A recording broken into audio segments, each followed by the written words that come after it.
আজকের পর্বে সুমনা আর সরু সুমনার ভালোবাসা সবাই অনেক খুশি।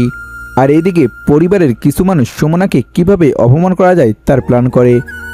এদিকে অংশুমান সুমনারে বোঝায় অনেক।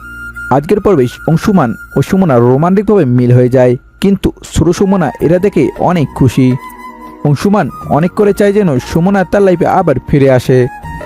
আর সন্ধ্যা প্ল্যান করে সুমনা আর বাচ্চাটাকে বাড়ি থেকে ভাগানোর জন্য। এরপর সন্ধ্যা আরতি দিদিকে প্ল্যান করে ফেলাই দেয়। এরপর আবার এসে জেঠিমা শব্দ সুমনাকে দেয়।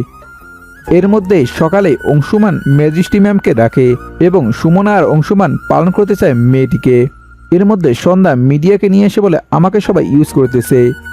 এই নিয়ে ওদের পরিবারে অনেক ঝামেলা হয়। আগামী পর্বে কী হতে যাচ্ছে, কে কে এই নাটকটি পছন্দ করেন অবশ্যই কমেন্ট বক্সে জানাবেন। আগামী পর্ব দেখতে অবশ্যই চ্যানেলে চোখ রাখুন।